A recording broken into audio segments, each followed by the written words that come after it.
नमस्ते दोस्तों।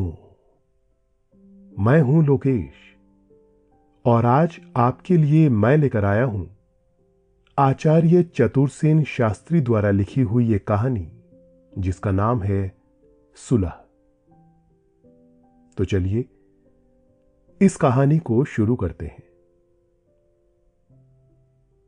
कई बार वैमनस्य की ग्रंथियां भोले भाले बालकों की तुतलाती सहृदय वाणी के मार्मिक आघात पाकर सहज ही खुल जाती है। सुलह ऐसी ही एक कहानी है। कश्मीरी दरवाजा पुरानी दिल्ली का चांदनी चौक के बाद सबसे गुलजार बाजार है। कचहरी और हिंदू कॉलेज के कारण उसका दिल्ली के इतिहास में सांस्कृतिक महत्व भी बहुत है। हिंदू कॉलेज अब यूनिवर्सिटी क्षेत्र में चला गया है और हिंदू कॉलेज की उस बिल्डिंग में अब कचहरी का अमल है, परंतु वो भव्य ऐतिहासिक इमारत अब भी हिंदू कॉलेज के नाम से ही प्रसिद्ध है। हिंदू कॉलेज के कारण नगर के शिक्षित तरुण और कचहरी के कारण भले बुरे सभी नागरिक कश्मीरी दरवाजे आते जाते ही रहते हैं। इसी से नगर का यह भाग सदा चहल पहल से भरा रहता है। इसमें पुरानी दिल्ली की रंगीनी भी है और नई दिल्ली की शान भी। इसके अतिरिक्त कश्मीरी दरवाजे के बाहर 57 के विद्रोह के अमिट चिन्ह भी हैं। दूर दूर तक शहर पनाह की दीवारों पर अंग्रेजों के बरसाए हुए गोले गोलियों से शहर पनाह और दरवाजा छलनी हुआ पड़ा है। जैसे चेचक का प्रकोप मुंह पर अपने अशुभ दाग छोड़ जाता है, वैसे ही अंग्रेज भी कश्मीरी दरवाजे पर अपने गोले गोलियों के घाव छोड़ गए हैं। जब तक अंग्रेजों की अमलदारी थी, प्रत्येक अंग्रेज उन निशानों को गर्व से देखता था और प्रत्येक भारतीय लाज से अपना सिर नीचा कर लेता था। पर आज वही निशान संग्राम के स्मृति चिन्ह बन गए हैं। हिंदू कॉलेज के प्रति मेरा प्रिय भाव भी बहुत था। बहुधा मैं छात्रों के बीच भाषण दे आया हूं। बार बार छात्रों और अध्यापकों ने मुझे चाय पान का आनंद प्रदान किया है। वहां के गुंजान फुलवारियों से मेरे भरे प्रांगण में ज्ञान पिपासु तरुण छात्र छात्राओं के हंसते मुंह देखने के प्रलोभन से मैं चाहे जब बिना काम और बिना बुलाए ही वहां जा पहुंचता था।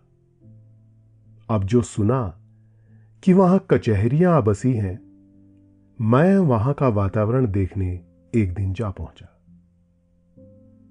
इस इमारत का एक ऐतिहासिक महत्व भी है जिसे बहुत कम आदमी जानते हैं, और वो ये है कि 57 के विद्रोह के बाद जब दिल्ली को अंग्रेजों ने दखल किया तो उनकी पहली सरकार इसी इमारत में स्थापित हुई थी। यहीं किसी कमरे में बैठकर हडसन साहब ने नवाबों और शाही खानदान के सैकड़ों आदमियों को फांसी पर चढ़ाने के प्राज्ञापत्र जारी किए थे। ख्याल कीजिए, जब फव्वारे पर दूर तक फांसियों पर लोग लटक रहे थे, तब इस इमारत के भीतर क्या हो रहा है, ये जानने को लोग कितनी भयपूर्ण कल्पनाएं करते होंगे। अब न रहे वे दिन और न वे अंग्रेज, अब तो ठेठ स्वदेशी राज्य है। फिर कचहरी, जहां भीतर बाहर हर जगह जाने का सभी को अधिकार है, वहां पहुंच गई। क्या समय का फेर है। मनुष्य की भांति स्थान के भी भाग्य होते हैं। सो मैं एक दिन इस ऐतिहासिक इमारत के भाग्य परिवर्तन को देखने वहां जा पहुंचा। फाटक में घुसते ही ऐसा प्रतीत हुआ जैसे शांत वातावरण में आंधी आ गई हो। भोले भाले स्वस्थ छात्रों के प्यार भरे चेहरे के स्थान पर उठाईगीर जैसी मतलब भरी आंखें लिए सूटों में लिपटे हुए वकील अपने शिकार की तलाश में इधर उधर घूम रहे थे। बढ़िया सूटों में से झांकते हुए उनके वीरान और मनीष चेहरे मतलब और मक्कारी की हंसी हंस रहे थे। उस हंसी का मतलब यह था, लड़ो भाइयों, हम तुम्हारी मदद करेंगे। तुम अपनी जेब की जमा जथा हमारे हवाले कर दो। सब किस्म के आदमी, आबाल वृद्ध, परेशान से इधर से उधर घूम रहे थे, जैसे इनकी गांठ का सब कुछ यहीं खो गया है। देखता भालता मैं पीछे के कक्ष में जा पहुंचा। बहुत बार भावुक तरुणों ने मेरा वहां सत्कार किया था। साहित्य चर्चा हुई थी, चाय रसगुल्ले खाए थे। बूढ़ों और तरुणों ने मिलकर शुभ हास्य बिखेरा था। परंतु आज का वातावरण तो कुछ और ही था। एक जज साहब ऐसी रूखी और उदासीन मुख मुद्रा बनाए ऊंची कुर्सी पर बैठे थे, जैसे उनके चारों ओर खड़े मनुष्यों से उनका कोई संपर्क ही नहीं है, और जैसे वे सब कीड़े मकोड़े हैं। केवल एक ही महाशय भले मानुस हैं। कोर्ट में एक दिलचस्प मुकदमा पेश था। मुकदमा पति पत्नी के बीच था। दंपत्ति शायद ईसाई थे, दोनों तरुण। पत्नी की आयु कोई 25 वर्ष की होगी, छरहरी, लंबी और सुंदर श्यामल वर्ण। गोद में कोई 2.5-3 साल का बच्चा, स्वस्थ और सुंदर। परिधान साधारण साड़ी। अति स्वच्छ बच्चे को कंधे पर लिए चुपचाप खड़ी थी। मुद्रा क्रोध भरी थी। उसकी बगल में एक सूखा, चिड़ी सा दुबला पतला लंबा बेतुका सा वकील अपनी मनहूस नजरों को काले चश्मे में छिपाए नकली गंभीर मुद्रा में खड़ा था। उसकी बगल में ही तरुणी का पति कुछ बेचैन सा खड़ा था। गहरी उदासी की छाया ने उसके वीरान चेहरे को एकदम उजाड़ दिया था। उसकी भूखी और खोई सी नजर रह रह कर तरुणी पर पड़ रही थी, परंतु तरुणी एकदम भावहीन पत्थर की मूर्ति की भांति निष्ठुर निर्मम मुद्रा में खड़ी थी। मामला शायद छोड़ छुट्टी और गुजारे का था। मुद्दइया वही तरुणी थी। पति के भी बगल में एक ठिगने गोल मटोल गुदगुदे वकील साहब खड़े रह रह कर अपनी पतलून की जेब में बार बार हाथ निकाल और डाल रहे थे। दोनों वकीलों से उनके मुवक्किल थोड़ी थोड़ी देर में घुसपुस बात कर लेते थे, जैसे अभी स्थान पर वही परस्पर गहरे सगे संबंधी हों। मुकदमा आरंभ हुआ और जज ने तरुणी के पति से कुछ प्रश्न किए। ज्यों ही युवक के मुंह से बात फूटी, तरुणी की गोद में सोया हुआ बच्चा चौकन्ना होकर इधर उधर देखने लगा। पिता पर दृष्टि पड़ते ही वो जोर से पापा पापा कहकर और दोनों हाथ फैलाकर पिता की गोद में जाने के लिए बावेला मचाने लगा, और तरुणी उसे अपनी गोद में जकड़े रखने के लिए भरपूर जोर लगाकर उसे चुप करने का असफल प्रयत्न करने लगी। परंतु बालक ने पापा पापा का ऐसा शोर मचाया और इस कदर रोना शुरू किया कि अदालत का कामकाज एक बारगी बंद हो गया, और जज तथा वकील परेशान होकर इस नन्हे प्राणी को देखने लगे। वो प्रकृति के एक ऐसे सत्य को पुकार पुकार कर अदालत से कह रहा था कि मेरे दावे के सामने तुम्हारा सारा ही कानून बघारना व्यर्थ है। जज और वकीलों ने बहुत समझाया कि थोड़ी देर के लिए वो स्त्री बच्चे को पति की गोद में दे दे। यहां तक कि जज ने कहा कि बच्चे पर पति ही का अधिक हक है, पर वो स्त्री कस कस कर बच्चे को छाती से लगाए वजिद उसे किसी तरह पति को देने पर आमादा न हुई। लेकिन बच्चा बड़े जोर से पापा कहकर करुण क्रंदन कर रहा था।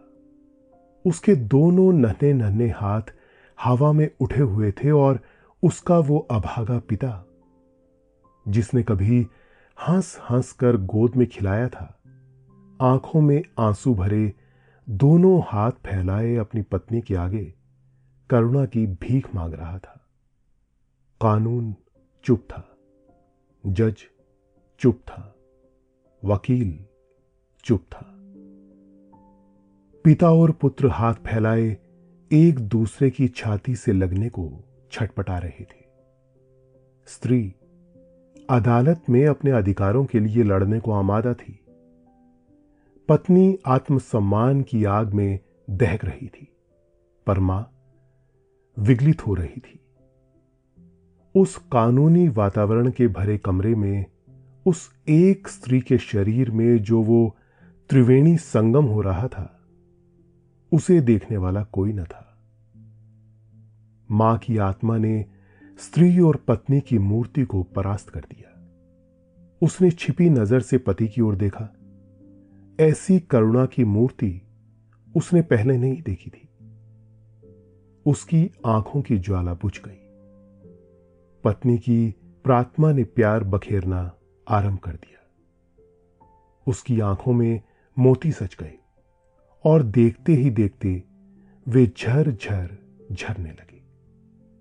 गोद की पकड़ उसकी ढीली पड़ गई और जैसे चुंबक से खींचकर लोहा चिपक जाता है, उसी प्रकार वो शिशु पिता की गोद में जाकर चिपट गया।